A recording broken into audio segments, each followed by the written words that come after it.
Back to my Soham commerce classes. और आज हम पढ़ने जा रहे हैं class 10 social science chapter number 20, जिसका नाम है मुद्रा और साख। हर एक देश की अपनी अपनी मुद्रा होती है। विदेशों में डॉलर चलता है, कहीं यूरो चलता है। उसी प्रकार से अपने भारत में इंडियन करेंसी चलती है, जो सिक्कों के तौर पे भी होती है और इसके अलावा नोटों के तौर पे भी होती है। प्रत्यक्ष में भी कुछ भौतिक संसाधन होते हैं, जैसे कि भूमि है। इसके अलावा हमारे पास वस्तुओं में गाड़ी है, कैश है, ये सारी चीज़ों को मुद्रा में लेते हैं। कुछ वस्तुएं ऐसी होती हैं जिन्हें क्रेडिट के रूप में भी अपनाया जाता है, जैसे कि आज आप देख रहे हैं बैंकों में नया ट्रेंड चला है, जैसे कि डिजिटल पेमेंट, यूपीआई है।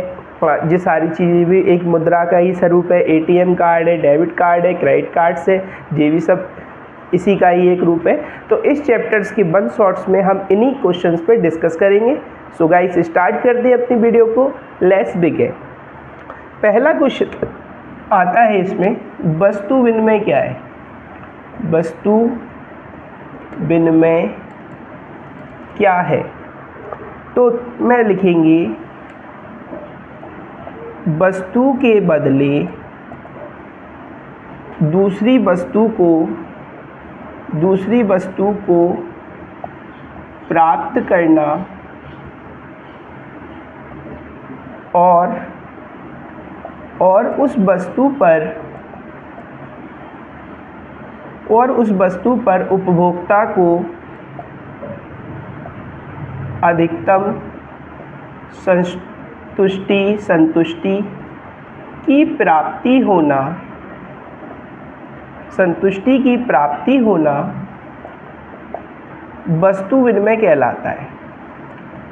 वस्तु विनिमय कहलाता है। ठीक है भाई, ये पहला क्वेश्चन हो गया। अगला क्वेश्चन आता है, मुद्रा क्या है?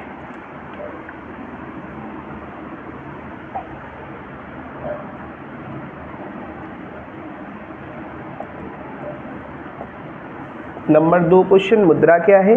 वह वस्तु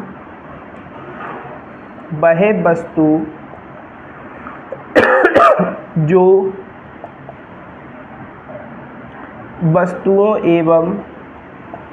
वस्तु एवं सेवाओं को प्रत्यक्ष रूप से खरीदने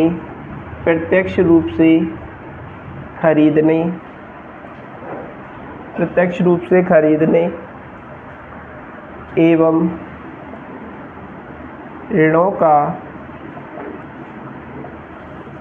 भुगतान करने के लिए स्वीकार की जाती है मुद्रा कहलाती है।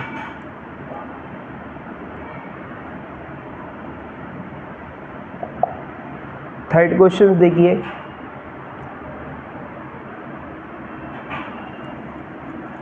थर्ड क्वेश्चंस में अपन क्वेश्चंस लिखेंगे, विकास के लिए ऋण की क्या भूमिका है?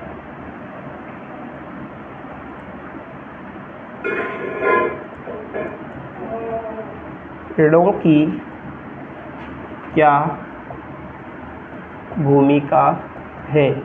विकास के लिए ऋणों की क्या भूमिका है? तो उत्तर में आप लिखेंगे, विकास के लिए ऋणों की भूमिका अत्यंत महत्वपूर्ण है। विकास के लिए ऋणों की भूमिका अत्यंत महत्वपूर्ण है। ऋणों की भूमिका अत्यंत महत्वपूर्ण है। उत्पादन के लिए कार्यशील पूंजी की जरूरतों को उत्पादन के लिए कार्यशील पूंजी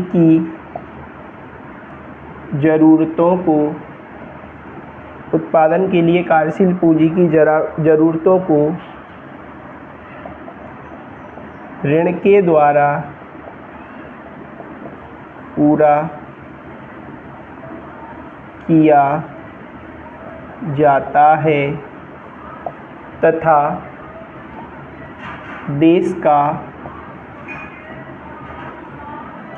आर्थिक विकास ऋणों से ही पूर्ण होता है, ऋणों से ही पूर्ण होता है। अगला क्वेश्चन आता है नंबर 4।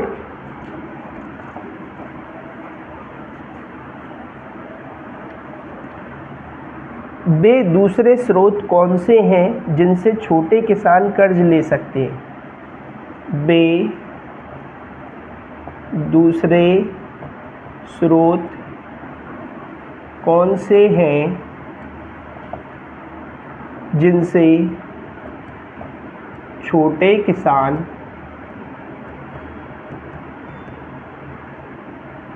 कर्ज ले सकते हैं? तो इसमें अपन लिखेंगे अनौपचारिक उधारदाता में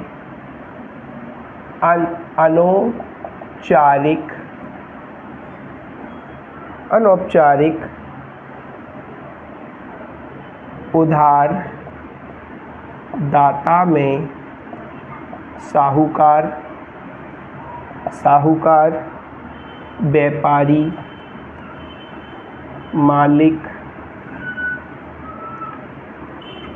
व्यापारी, मालिक, रिश्तेदार, मित्रों को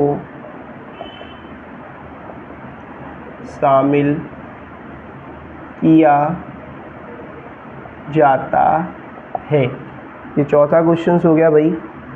अगला क्वेश्चन जो काफ़ी इम्पोर्टेंट है, विमुद्रीकरण किसे कहते हैं, जिसे डीमोनेटाइजेशन कहा गया। अपने देश में नोटबंदी कब हुई थी? नवंबर 2016 में। तो भारत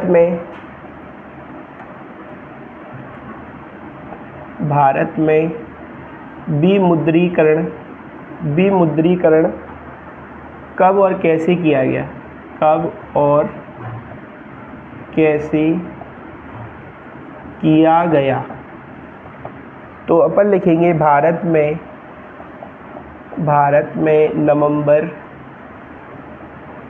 2016 में 500 हजार के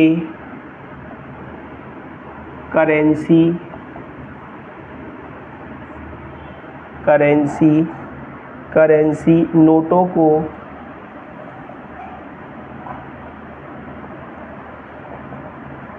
अमान्य घोषित किया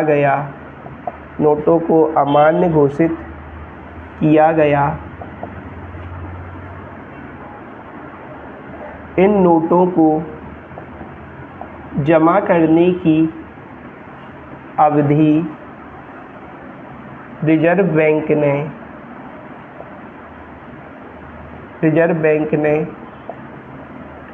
रखी थी और इसके बदले नई करेंसी में 500 तथा 2000 के नोटों का निर्गमन किया था। अगला क्वेश्चन आता है, चेक द्वारा भुगतान कैसे होता है? Question number 6।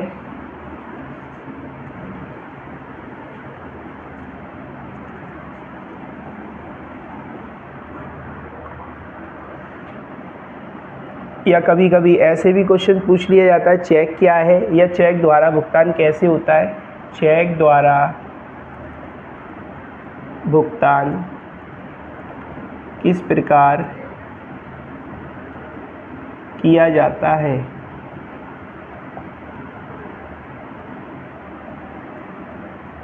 इसमें हम लिखेंगे चेक द्वारा भुगतान